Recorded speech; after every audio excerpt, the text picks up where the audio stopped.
Saturday afternoons in Summit Ridge Mall always felt like noise pretending to be life. Laughter spilling from food courts, footsteps echoing from polished floors, and the hum of people who all thought they were somewhere important. I'd gone there just to buy a pair of sneakers. Simple as that. But I've learned something about simple things. They never stay simple when you look like me. The store had been packed, but I didn't mind. I kept my head down, my tone polite, my hands visible. Every move rehearsed, the kind my parents taught me when I was young. Respect gets you home safe, my father used to say. I believed him.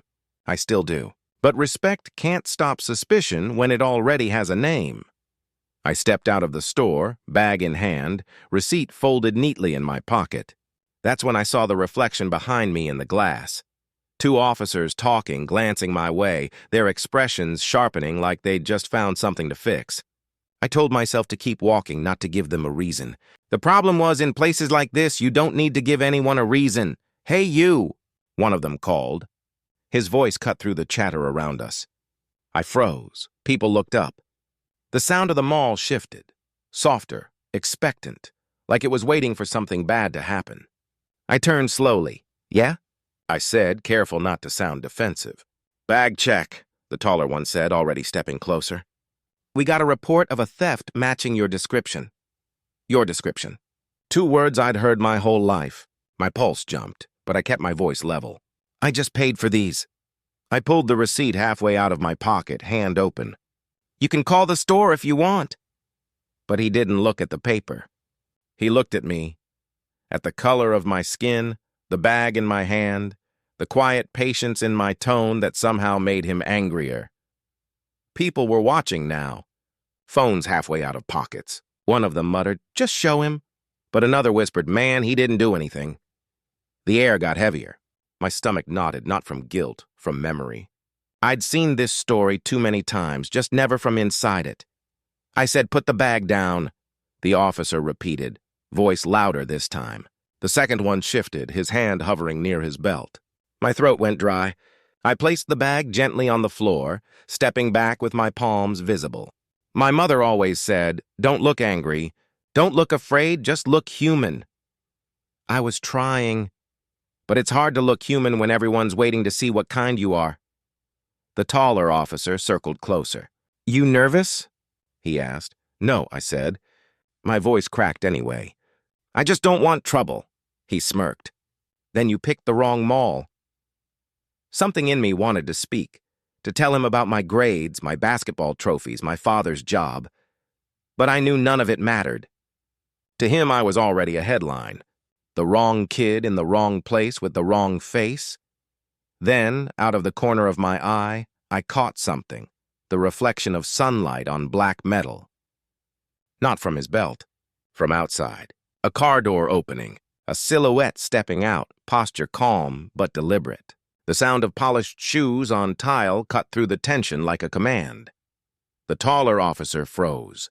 The second one straightened up, his voice faltering mid-sentence. "Sir," he said quietly, "this area is restricted."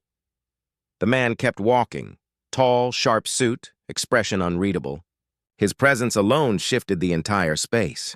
He stopped a few feet behind me, his tone low and steady, the kind that doesn't need to raise itself to be heard. "Is there a reason you're questioning my son?" Silence. The kind that hums right before something breaks. The officer blinked, unsure if he'd heard right. "Your son?" The man nodded once. "Yes, Caleb Moore, 16, honor student. And as of right now, the only reason I'm not calling your chief is because I'd like to see how you handle this properly." Every sound in the mall seemed to fade. Shoppers stopped. Phones lifted higher. The officer swallowed hard, the sweat glinting under the cold light.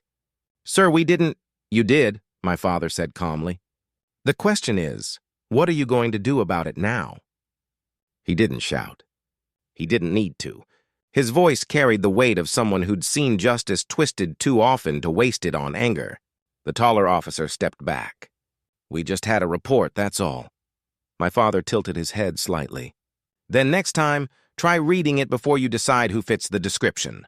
For a second, no one moved. Then he looked at me. Really looked. Not as a deputy director, not as a man in control, just as a father seeing his son trying too hard to stay calm. "You okay?" he asked. I nodded barely. My hands were still shaking. He placed a hand on my shoulder, steady but firm. "Let's go home." As we walked out, the cameras followed. The officers didn't. The silence they left behind was louder than any apology could have been, and right there, between the echo of our footsteps and the weight of all those eyes, I understood something my father had never said out loud.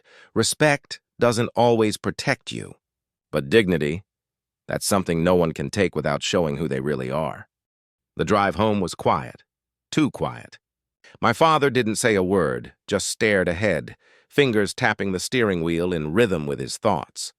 I wanted to speak, to tell him I was fine, but the truth was I wasn't. My chest still ached where the officer's glare had landed, sharper than any shove could have been.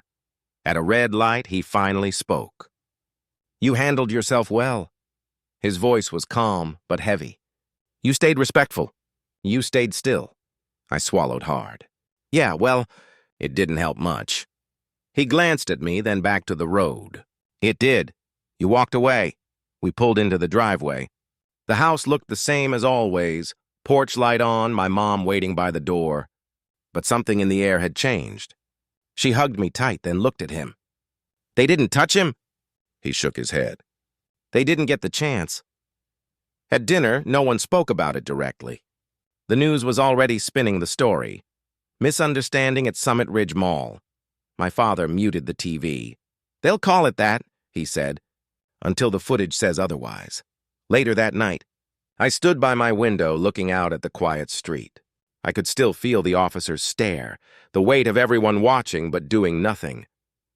And I wondered, how many times had someone else stood right where I was, but didn't have an FBI badge waiting to walk through the door? Downstairs, I heard my father's voice on the phone. Calm, controlled, dangerous in its patience. "Yes, I want the report. Every name, every recording." By morning, I realized then, for me it was over. But for him it was just beginning. The next morning, sunlight cut through the blinds, sharp and cold. I barely slept. My phone buzzed nonstop. Classmates, reporters, strangers with opinions.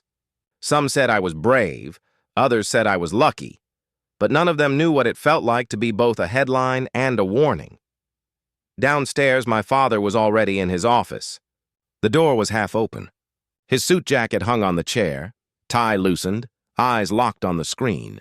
The quiet hum of the printer filled the room as reports slid out one by one. "Surveillance footage," he said when he noticed me. They tried to delete it. "Forgot we monitor mall security for federal cases." He wasn't angry. He was surgical. Every motion precise, every word calculated. He handed me a photo, grainy, black and white stills from the mall cameras. "See this?" he said, pointing to the timestamp. "They spotted you before the report was even filed." I stared at the image, two officers talking, laughing. My stomach tightened. "So it was planned?" He didn't answer right away. "Let's call it instinct," he said. "The kind some men mistake for authority." He leaned back, voice low. "You know why I didn't shout yesterday?" I shook my head. "Because anger gives them control. Calm takes it back." His eyes met mine. But calm doesn't mean silent. Later that day, a black SUV from the bureau pulled into our driveway. A woman stepped out, tall, confident, tablet in hand. "Director Chen sent me," she said. "We're opening a review on Northcrest PD." My father nodded. "Then let's make it thorough." I watched from the porch as they spoke, two professionals moving like storm clouds. I wanted to help, but I knew my part was done, or so I thought. That night, scrolling through my phone, I saw the first video posted online, the exact moment the officer stopped me. My father's voice cutting through the noise, calm but absolute. "Is there a reason you're questioning my son?" It had already gone viral. Hashtags, debates, people arguing about respect, race, authority, truth. Everyone had a version. Everyone wanted to be right, but staring at the glow of the screen, I realized something my father already knew. Justice doesn't start when the cameras roll. It starts in the moments no one's watching. By the next morning, I wasn't just Caleb Moore anymore. I was the kid from the mall. Every feed, every channel, every stranger's opinion had my name in it. Some called me a hero. Others called me a liar. My face sat beside words like controversy and accountability. I didn't ask for any of it.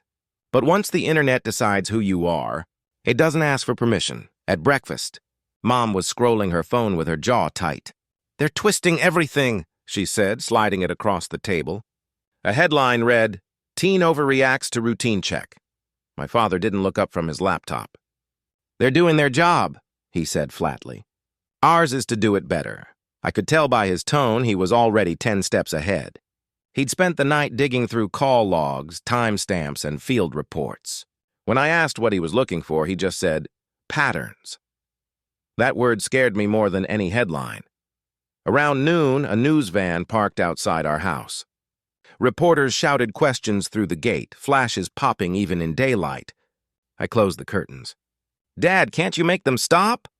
He shook his head. "Freedom of the press. Same one that protects your right to speak. If you choose to." I didn't want to speak. I just wanted to forget. But forgetting doesn't work when everyone else keeps replaying the moment. By afternoon, the video had millions of views. There were slow-motion edits, reaction clips, even music behind it. Strangers debated my worth like a scoreboard. That evening, my father got a call. His voice dropped an octave. "Yes, Director," he said. "I understand. We'll cooperate fully." He hung up and looked at me. "They're launching an internal review. The officers, their supervisors, everyone." I waited for him to smile, to call it justice, but he didn't. "This isn't victory," he said quietly. "It's exposure, and exposure makes people dangerous." Later, he found me sitting in the dark, phone face down on the floor. "You can't control what they say," he said. "But you can decide what you stand for." I looked up. "And what's that?" He paused. "The truth, even when it's uncomfortable." That night, I couldn't sleep. The glow from my phone screen flickered across the room, notifications stacking one after another. Somewhere out there, my story had stopped being mine, and I finally understood why my father hated headlines. They never tell you what happens after the cameras stop. The review began 3 days later. The Bureau's investigation moved quietly. No press, no leaks, just long hours and closed doors. But silence doesn't mean peace. It means something's building. At school, everyone watched me like I was a movie they'd already seen but wanted to rewatch for the ending. Friends avoided eye contact. Teachers stumbled over my name during attendance. Even the security guard at the gate nodded too politely, as if guilt could hide behind courtesy. At home, it was different. My father barely left his office. Papers covered the table, his phone always buzzing. I'd walk past the door and catch glimpses of names on documents, officers, supervisors, a list that kept growing. He didn't tell me much, only that Northcrest has ghosts. One night I found him sitting alone in the living room, the TV off, the glow of his tablet painting his face in blue light. "You're still up?" I asked. He didn't look away from the screen. "They deleted the mall security logs." "All of them?" I asked. He nodded slowly. "Every frame after 2:41 p.m. convenient, isn't it?" I sat across from him. "So that's it? They get away?" He closed the tablet. "Not quite." From his pocket, he pulled out a small drive. "Someone inside sent this." "No name, no message." He plugged it in. The video started. Grainy footage from another angle, one they must have missed. It showed the officers noticing me before any report came in. It showed everything. My father leaned back, exhaling. They thought deleting it would erase the truth. But truth doesn't delete. It hides, waiting for the right eyes. The next morning, he handed the drive to an FBI courier. "Chain of custody," he said, signing the form. When the agent left, he turned to me. "You'll see stories change today." He was right. By noon, the same channels that had called me disruptive were now using words like evidence and bias. But with exposure came anger. My mom's phone rang nonstop. Threats, messages that started polite and turned ugly. "Dad told her to log everything. Darkness fights back when it's cornered," he said. That evening, a black car idled across the street. It stayed there for hours, engine running.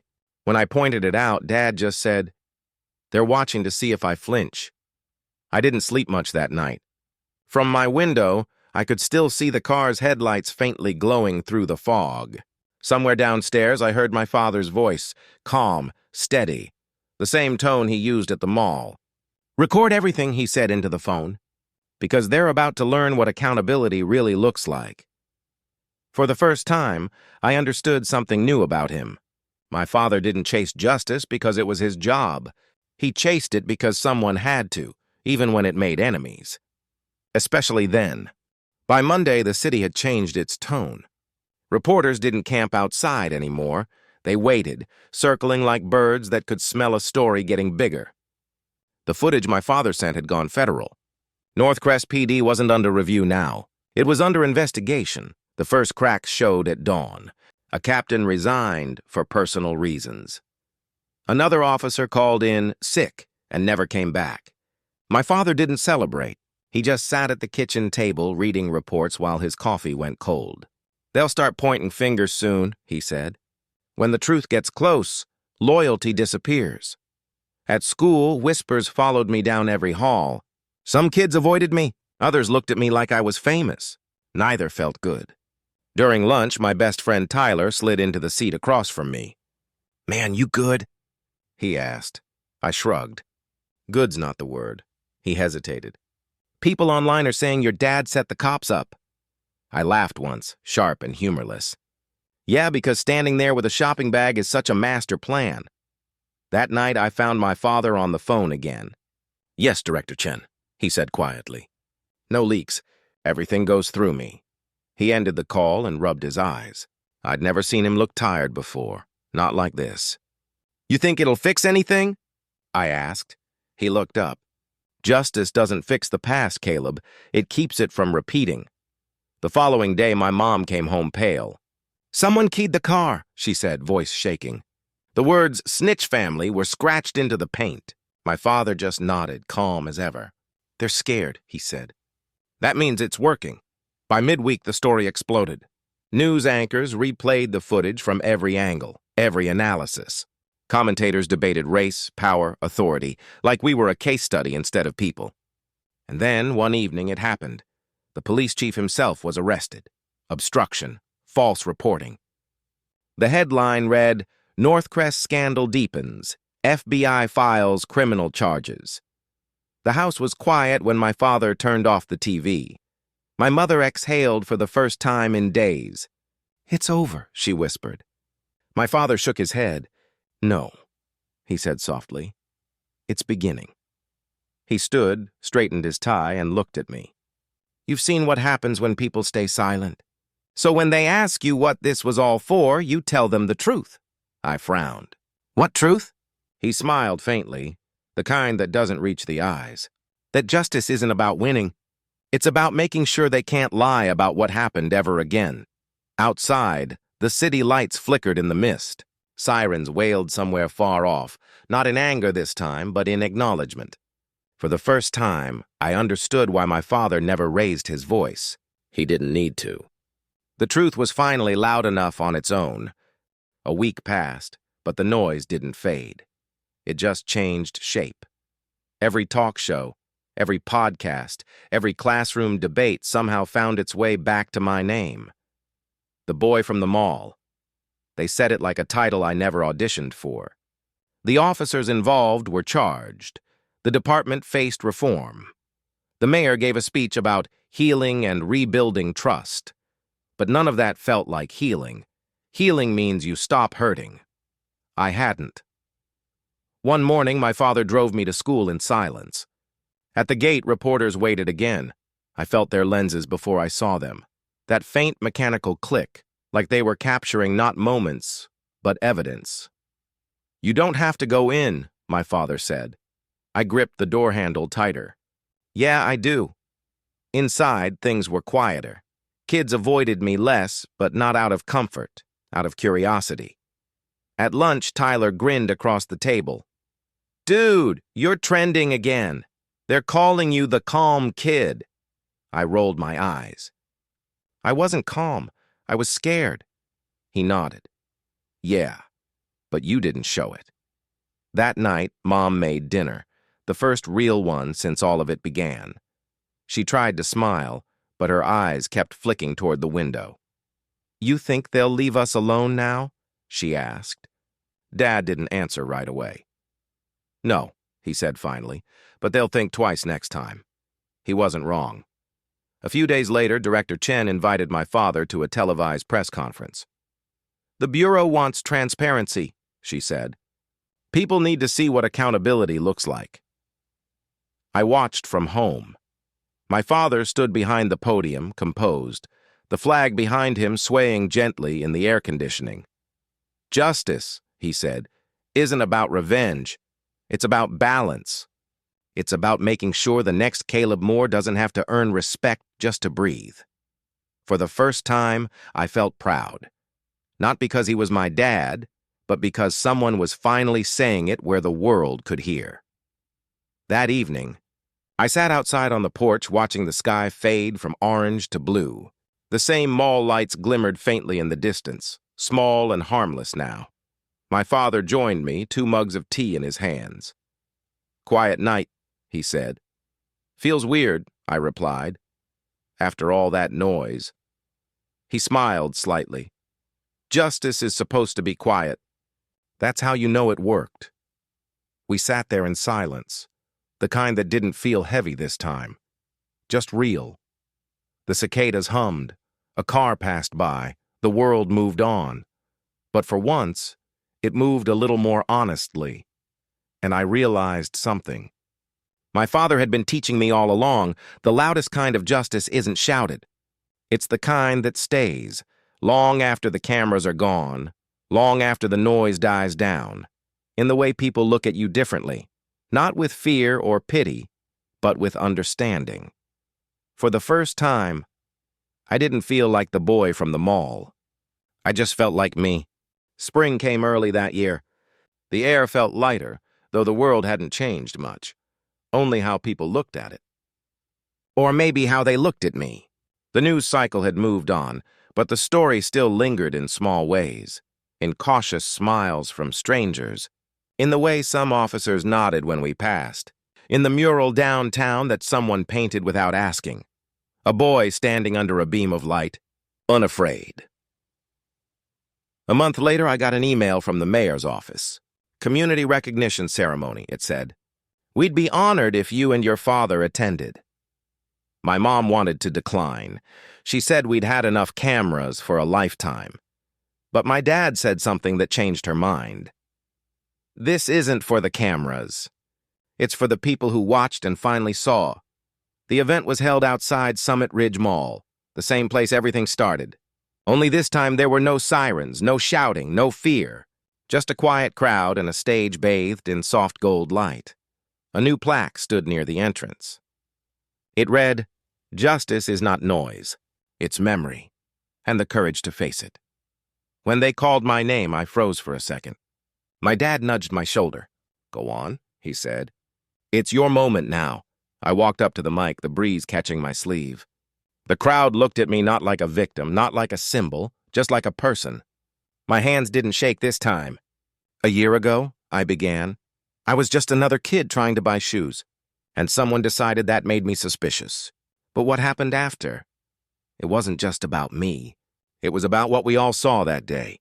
The way fear can turn truth into noise. The way silence can let injustice live. But also the way people can change once they're forced to see. I glanced toward my father in the crowd. His expression was calm, proud, the same as the day he stepped into that mall. Not angry, not loud, just steady. I'm not angry anymore, I said into the microphone. I'm grateful, because I learned something my father's been teaching me my whole life. Justice isn't what you do when people are watching. It's what you refuse to ignore when they're not. When the applause came, it wasn't thunderous. It was soft, human, real, the kind that doesn't demand, just affirms. Afterward, Dad and I stood by the plaque. The sunlight caught the letters glowing faintly. He said quietly, You did good, son. I smiled. You too, Chief. He laughed, shaking his head. Don't call me that. We started walking back to the car. The mall doors slid open automatically, the same sound that once made my heart race. Now it was just normal. And for the first time in a long time, I didn't feel defined by that day. I felt built by it. Maybe that's what justice really is. Not the noise that follows a wrong, but the quiet after, when the world finally exhales and decides to do better.